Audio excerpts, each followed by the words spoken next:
John, John, iku naonnya, sampai 3 kali. Iku naonnya. Akhirnya jawab Jono, nyaho orang ge, saya juga nggak tahu, kata Jono. Jadi selepas di situ karena mereka berdua sudah merasa tidak nyaman, akhirnya si neneknya cuma bilang seperti ini. Kamu bawa siapa ke sini? Tolong dijaga. Bagaimanapun nanti nenek bakal berusaha buat jagain kamu.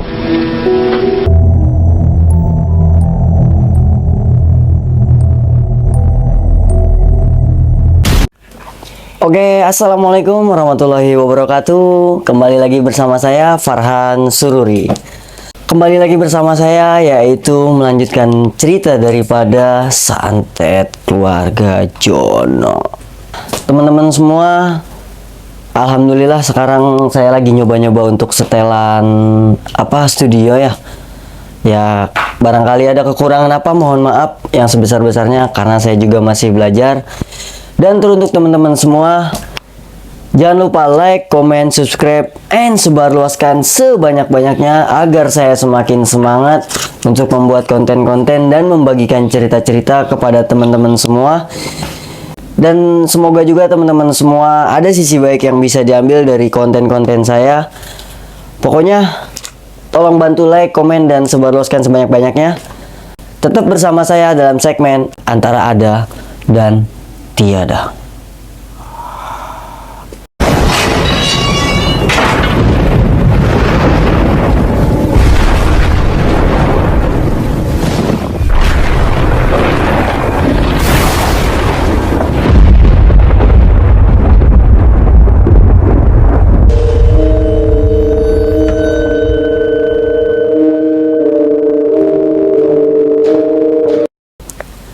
Oke teman-teman semua, alhamdulillah nih ya, kita bisa melanjutkan cerita. Buat teman-teman semua, gak usah berlama-lama, sebelum lanjut ke cerita, nantikan yang satu ini.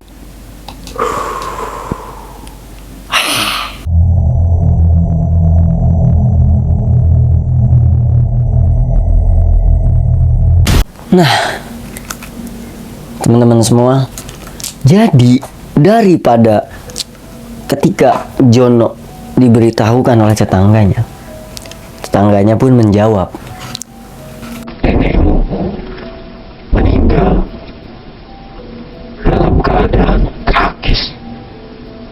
Tidak ada satupun yang tahu.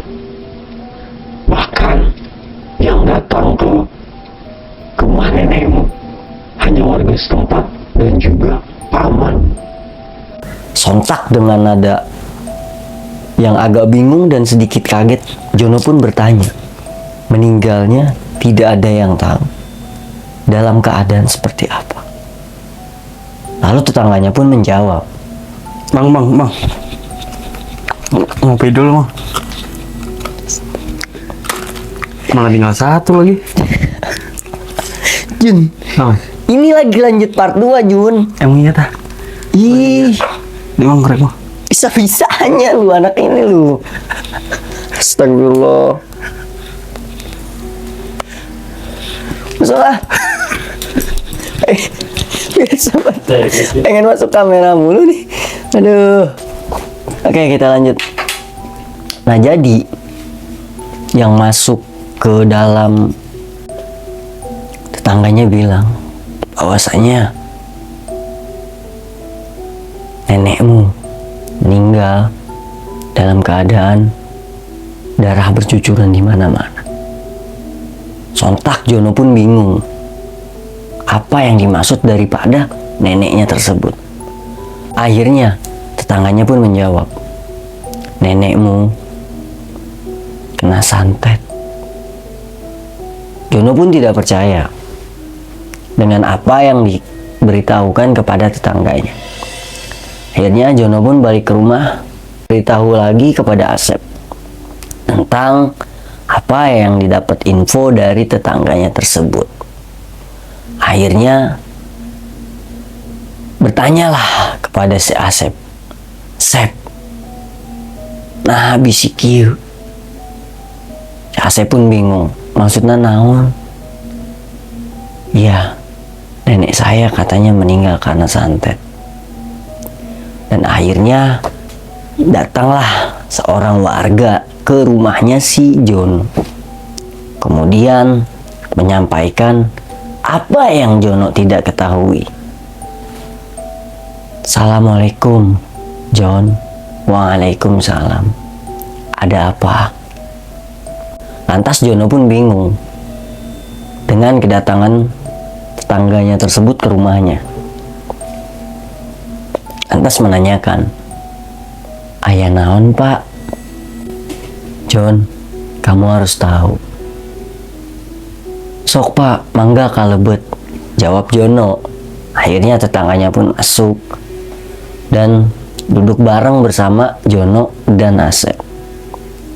Dan di situ akhirnya tetangganya pun menceritakan, aduh kuping saya dengung. Allahumma sholli ala sayyidina Muhammad wa ala ali sayyidina Muhammad.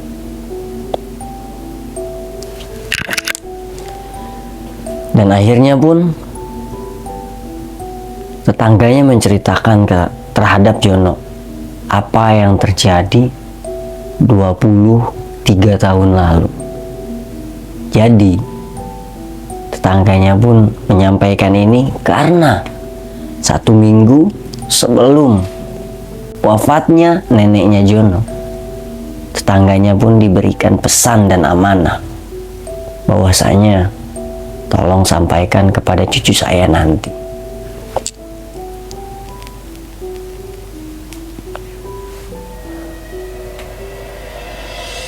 Apa pesan yang disampaikan neneknya terhadap tetangganya? Nantikan yang satu ini.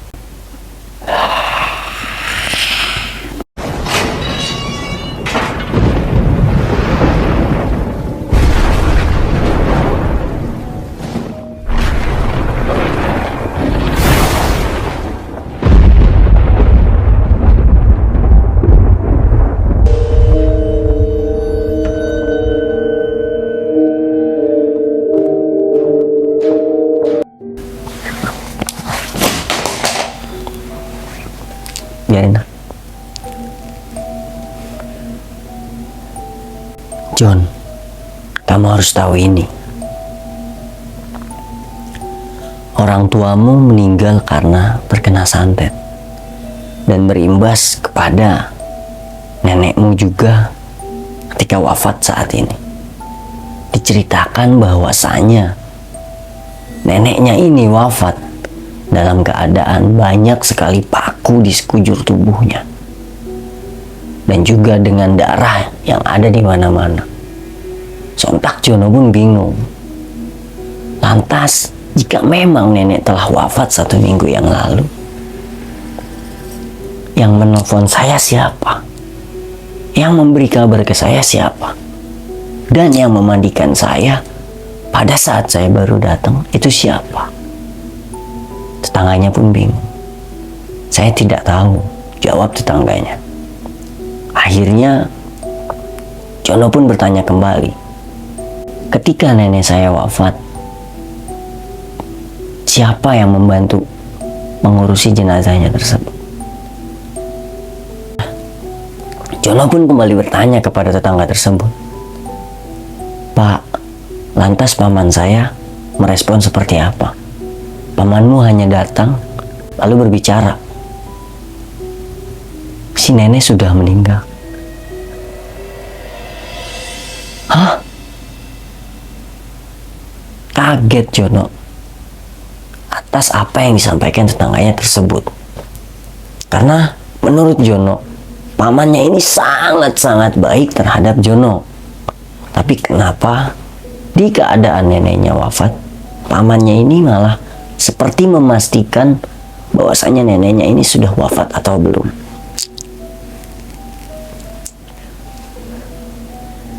Lantas Jono pun bertanya kembali, "Lalu seperti apa, Pak, amanah yang disampaikan oleh nenek saya?" 1 minggu sebelum nenek saya wafat. Akhirnya tetangganya pun menjawab bahwasanya nenekmu menitipkan pesan. Ulah dari semua ini adalah ulah daripada pamanmu. Lantas Jono pun bingung, mengapa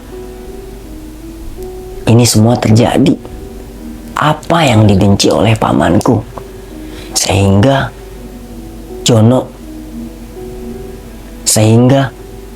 mengorbankan keluargaku, bahkan orang tuanya sendiri. Jono bingung. Lantas apalagi yang disampaikan oleh nenek saya? Dari situ Jono bingung apa yang harus dia lakukan. Sampai Jono bertanya kembali kepada tetangga tersebut, lantas poin apa yang bisa saya ambil? Tetangga tersebut menjawab, nenekmu hanya bilang, hentikan semua ini sebelum semuanya terlambat, John. Dan ternyata tetangganya juga bilang terhadap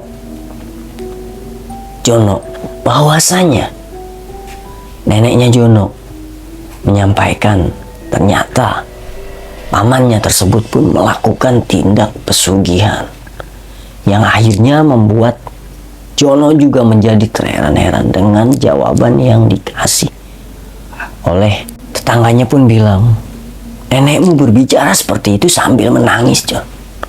Tolong sampaikan kepada cucu saya, hentikan semua ini sebelum semuanya terlambat.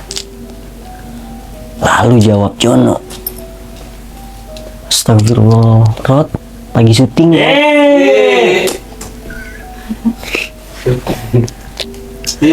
Maaf teman-teman semua, jadi kepotong lagi. Jadi memang lagi pada ramai anak-anak karena besok kita mau berangkat kondangan ke Bang Umang kan. Oke, kita lanjut ke ceritanya. Dan Jono pun bingung dengan apa yang disampaikan tetangganya tersebut, sedangkan neneknya tidak pernah bercerita.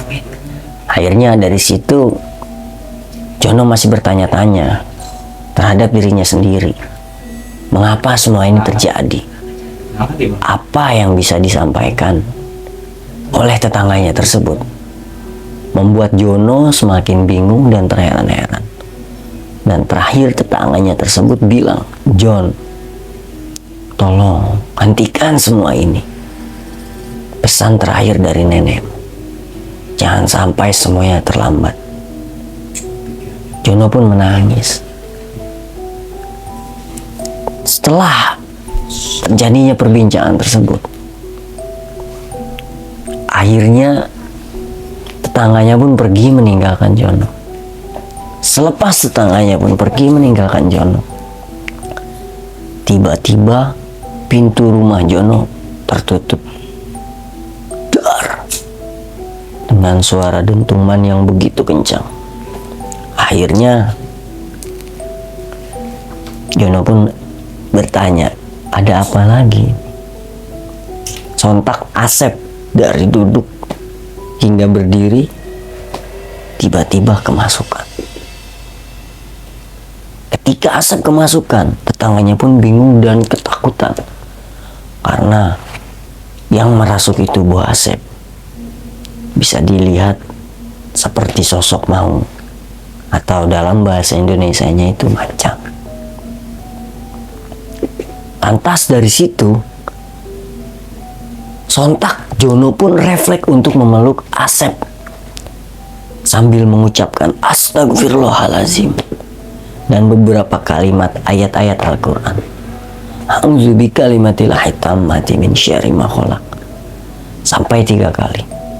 Lantas tiba-tiba yang merasuki tubuh Asep pun bersuara sambil berbicara, John, hentikan semua ini, John. Lantas Jono pun bingung dengan apa yang disampaikan yang merasuki tubuh Asep. Sontak Jono pun bertanya, hapunten, ieu saha? Lantas yang merasuki tubuh Asep pun menjawab, ini nenek, tapi menggunakan bahasa Sunda yang bisa dibilang dengan bahasa Sunda yang sopan. Akhirnya dari situ Jono pun menangis karena mengetahui yang merasuki tubuh si Asep adalah neneknya sendiri. Ketika Jono bertanya, "Nek, ini sebenarnya ada apa?" Sontak tiba-tiba neneknya ingin menjawab, akan tetapi mengeluarkan sesuatu dari tenggorokannya. Ketika mengeluarkan sesuatu dari tenggorokannya sambil muntah, akhirnya Jono pun menangis kembali. Tiba-tiba Asep terbangun dari kesurupannya dan terbaring lemas. Akhirnya diberi minum oleh tetangganya. Ketika diberi minum oleh tetangganya, dengan air minum yang sudah dijampi-jampi oleh tetangganya tersebut, langsung sontak tetangganya berbicara kepada Jono, "Jon, lebih baik kamu temui pamanmu, karena semua pertanyaan ini jawabannya ada di pamanmu."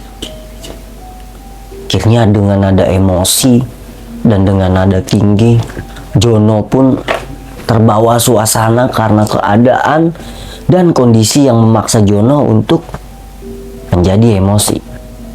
Tiba-tiba ketika Jono berteriak dalam dirinya sambil mengucapkan kata-kata yang mungkin kurang sopan, Wah, aya naon deui si kancing. kalau artinya itu bisa dibilang kayak, ada apa lagi? Lantas tiba-tiba Asep terbangun dan tersadar dari setelah kesurupannya. Tiba-tiba memeluk Jono dan bilang, "Jon, ulah pakai emosi, pasrahkan we ka Gusti Allah." Artinya tuh, Jon, jangan dibawa emosi, pasrahin sama yang di atas, pasrahin oleh Allah Subhanahu wa Ta'ala.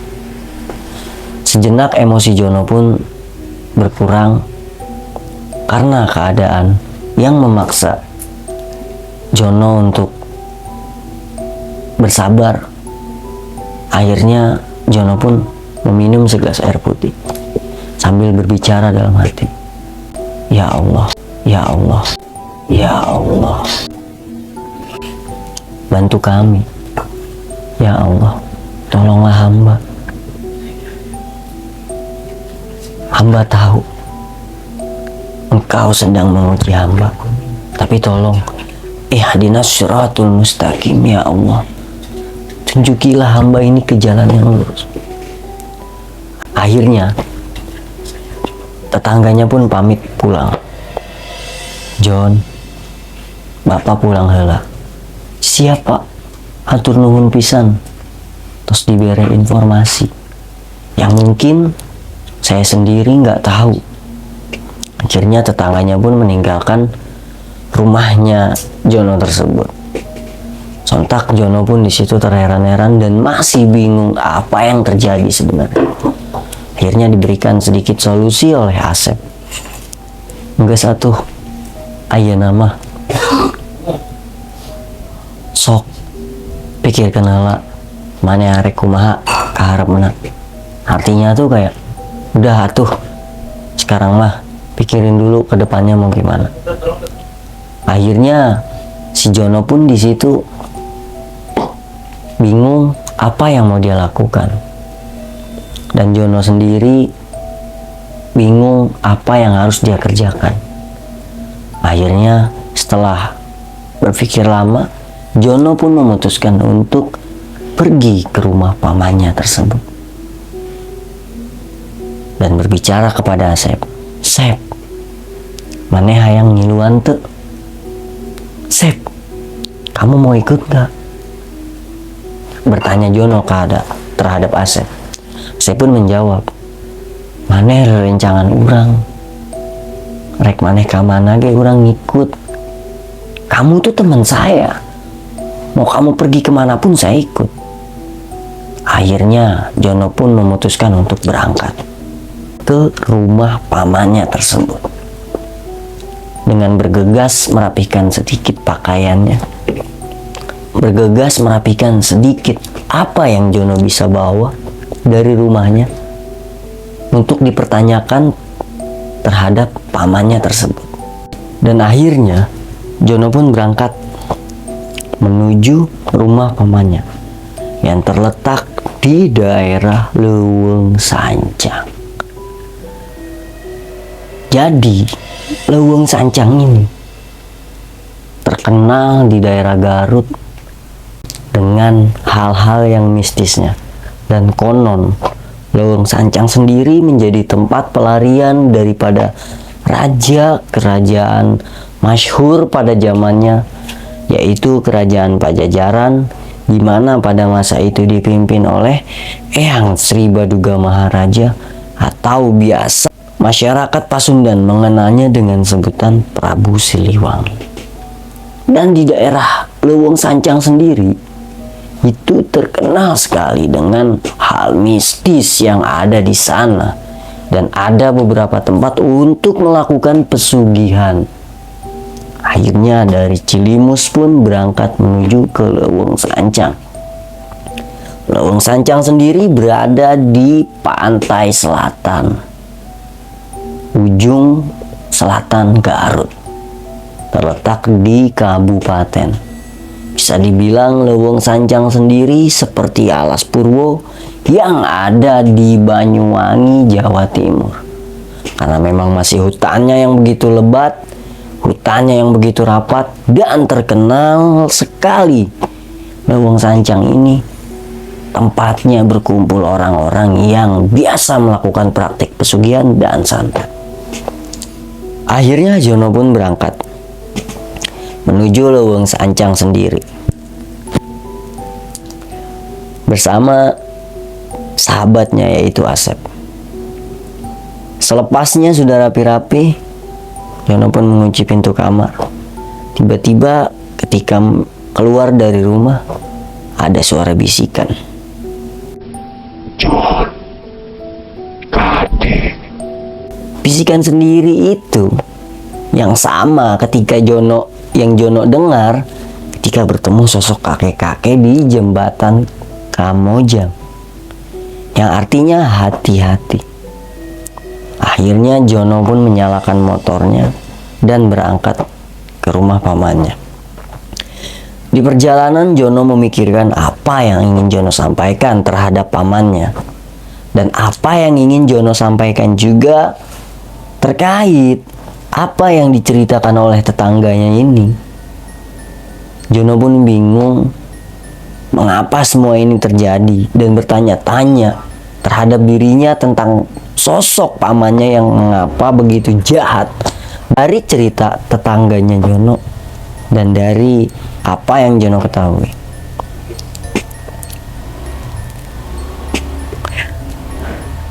Akhirnya di pertengahan jalan sebelum masuk ke Leuweung Sancang, tiba-tiba motor Jono mati kembali. Sontak Asep pun bingung dan memikirkan apa yang terjadi. Apa yang akan terjadi dengan kejadian yang sama ketika Jono ingin berangkat menuju rumah neneknya tersebut. Akhirnya dari situ Jono pun menenangkan Asep sejenak. Tenang Sep, mungkin ini cuman kendala dari motor kita. Insya Allah nggak ada apa-apa. Dengan membawa tekad yang begitu besar dan ingin sekali Jono itu meluruskan apa yang sebenarnya terjadi, akhirnya Asep pun tenang dari jawaban Jono tersebut.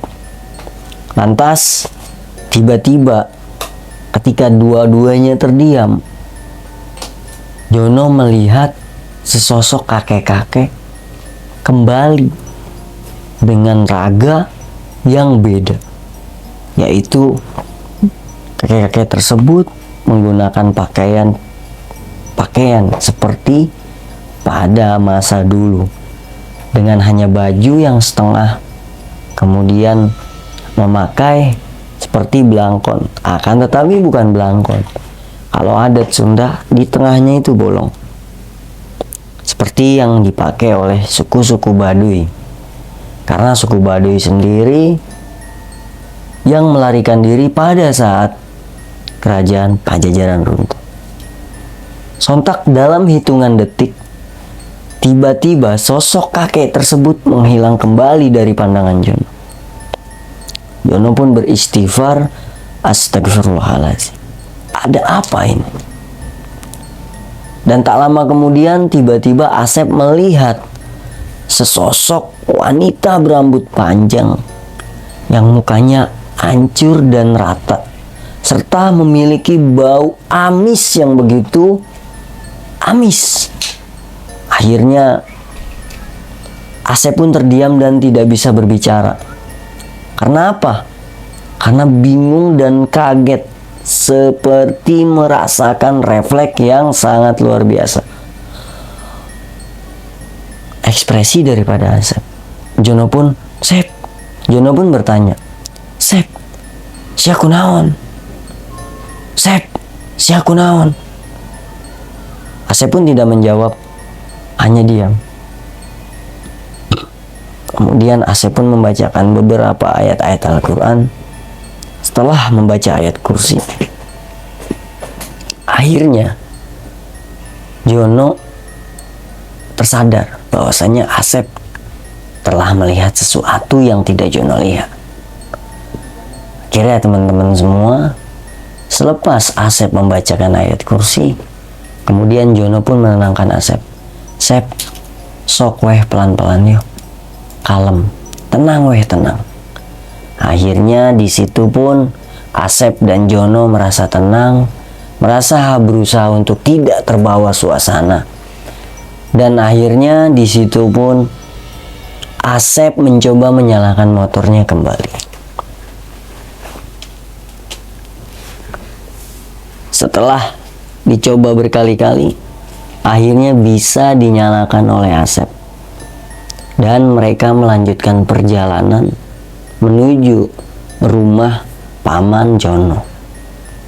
Dan tanpa disangka-sangka, ketika mereka melanjutkan perjalanan, ternyata mereka hanya diputar di situ-situ saja. Tidak sedikit pun ada yang berubah. Sampai Asep pun bilang ke John, "John, iya kok di dia wae nya?" Dan bingung Jono dengan pertanyaan Asep. Nah, maksudnya? Akhirnya Asep pun menyampaikan terhadap Jono, "Kita dari tadi tuh ketemu ini terus loh, Jon. Ketemu pelang ini terus loh. Udah 3 kali, kita nggak sampai-sampai." Jono bingung karena Jono tidak sadar dengan apa yang dirasakan Asep. Akhirnya Jono pun bilang ke Asep, "Sep, coba weh sakali deui. Lamun misalnya kapanggih ieu deui, pasti moal jauh. Iya disasarkan." Artinya tuh kayak, "Sep, coba kita lihat sekali lagi. Kita coba jalan. Kalau masih kalau masih kita melihat pelang ini lagi, fix kita disesatin." Jawab Jono. Akhirnya mereka pun mencoba lagi untuk melakukan perjalanan lagi. Dan ketika mereka melakukan perjalanan lagi, dan ternyata benar, mereka hanya terdiam di situ-situ saja. Mereka hanya melewati pelang itu saja tanpa melewati jalanan yang lain.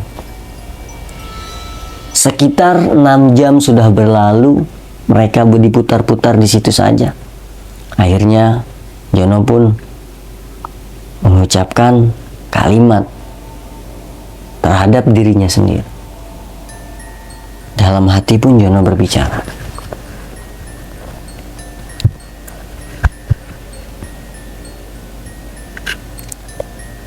"Bentar, agak mual saya."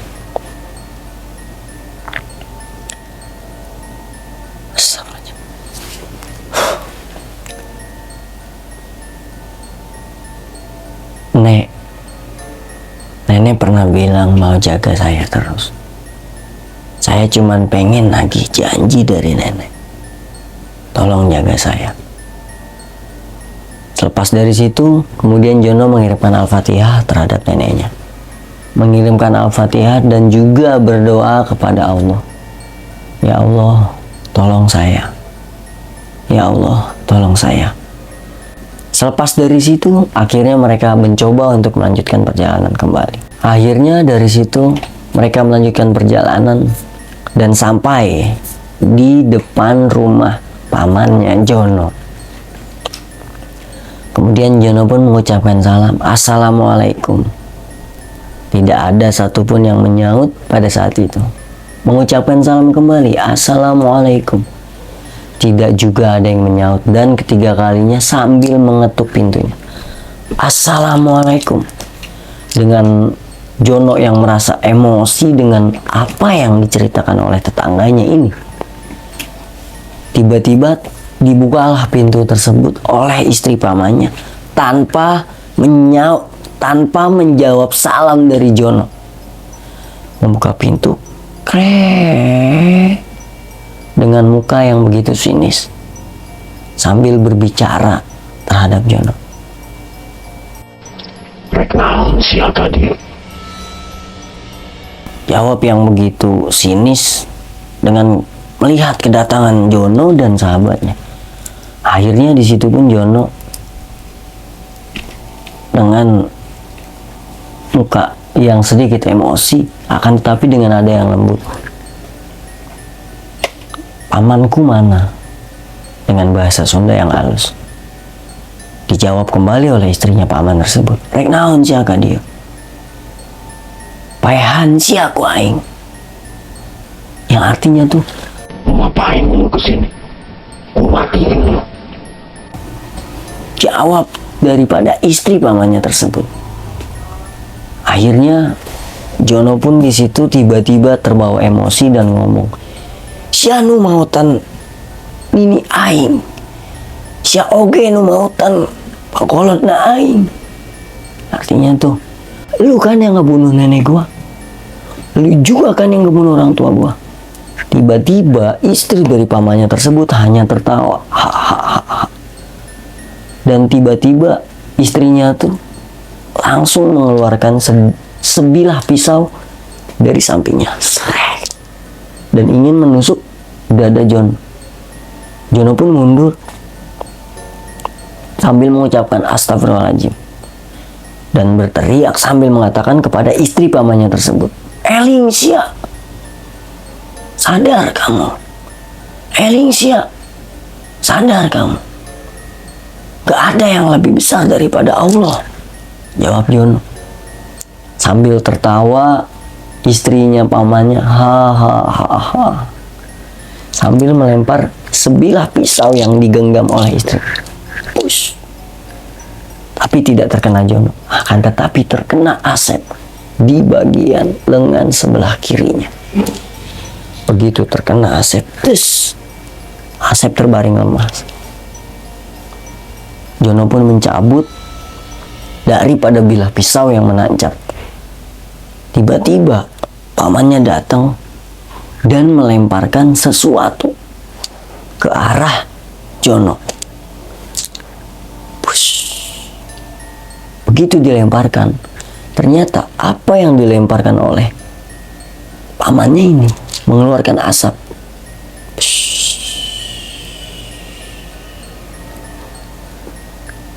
Jono pun bingung. Akhirnya Jono pun bertanya, "Paman, apa yang kamu kerjakan?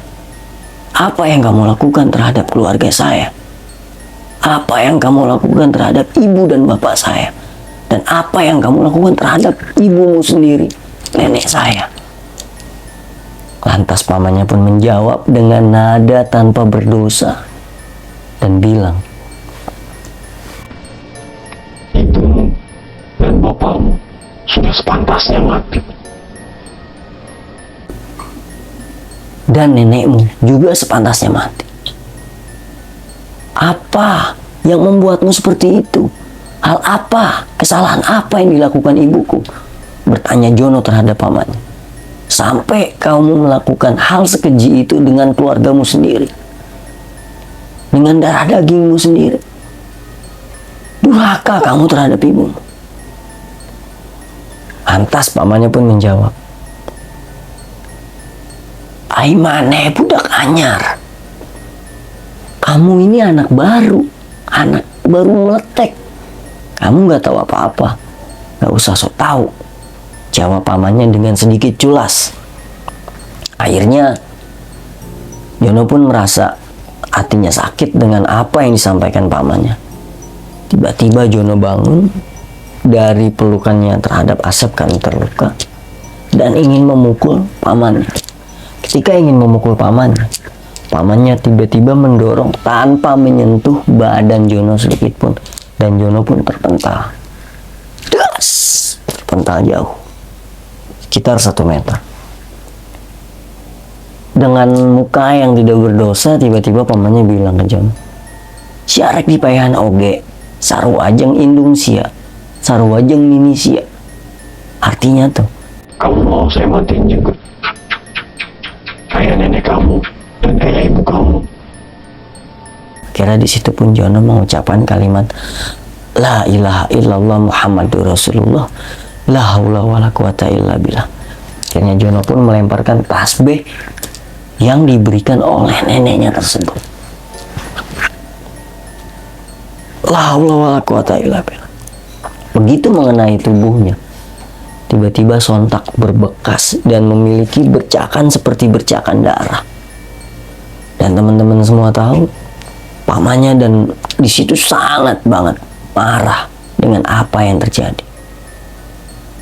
Tiba-tiba badan pamannya merasa panas dan menggigil, seperti orang meriang. Lantas di situ pun pamannya bilang, "Tunggu malam Jumat, kita ketemu di suatu daerah," yang daerahnya tidak bisa saya sebutkan karena terlalu familiar banget.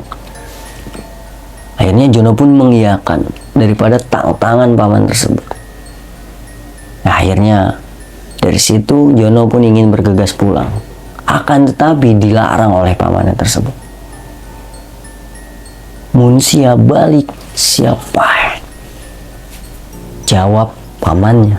Artinya tuh, kalau lu pulang, lu mati.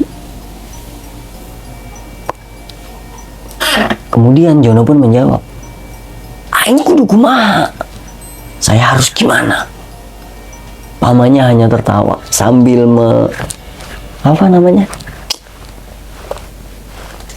ini loh, astagfirullahaladzim, lupa, mengelap bekas darah daripada tasbih yang tadi dilemparkan oleh Jono. Kemudian Jono nyamperin ke pamannya tersebut sambil mengambil tasbih yang tadi ia lempar. Dan di situ tiba-tiba ada seorang warga yang datang karena keributan pamannya dan juga Jono. Akhirnya tetangga tersebut pun bertanya, "Aya naon ieu di lembur urang?" Artinya tuh, ada apa nih di kampung saya? Dan di situ warga yang datang tersebut menggunakan seperti pakaian-pakaian yang bisa dibilang mungkin kiai. Akhirnya disamperin dan berbicara terhadap pamannya Jono. "Parman, aya naon ieu?" Jadi nama pamannya Jono ini Parman. "Aya naon ieu?" Pamannya hanya menjawab, "Maneh geus kolot, ulang urusan batur." Artinya tuh, kamu udah tua, nggak usah ngurusin orang lain. Lantas di situ warga tersebut mengucapkan istighfar, astagfirullahaladzim. "Eling maneh, eling kamu, sadar kamu. Dan Jono pun akhirnya diajak oleh warga tersebut.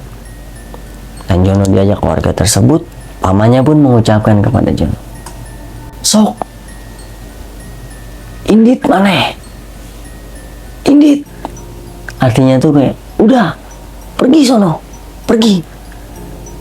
Ulah pos ya, malam Jumat. Jangan lupa kamu di malam Jumat itu. Akhirnya si Jono pun dibawa dengan warga tersebut. Sesampainya di rumah warga tersebut, Jono pun dikasih minum. Dan warga tersebut pun bilang terhadap Jono bahwasanya, "Hai, kamu dari mana?" "Saya dari Cilimus. Saya ponakannya Kang Parman." Astagfirullahaladzim. Kang Parman itu dukun setempat. Ternyata pamannya ini seorang dukun. Dan teman-teman semua tahu, ada hal yang Jono baru ketahui dari tetangga pamannya tersebut. Bahwasanya tetangga dari pamannya tersebut bilang terhadap Jono, "Pamanmu itu suka pesugihan. Pamanmu itu suka nyantet. Bahkan anaknya sendiri dikorbankan demi kekayaannya dan demi kesaktian." Jono pun terkaget dengan apa yang disampaikan oleh tetangga daripada pamannya tersebut. "Hah? Masa sih?" Akhirnya tetangganya pamannya tersebut pun bilang, "Benar. Di sini nggak ada yang berani sama dia." Dan dikasih tahu apa yang dilakukan oleh pamannya tersebut. Bahwasanya pamannya tersebut itu sering melakukan. Penasaran? Kita lanjut di part 3. Sampurasun. Wassalamualaikum warahmatullahi wabarakatuh. Tetap stay terus di part 3 karena masih panjang sekali kelanjutan cerita daripada keluarga Santet Jono. Sikat.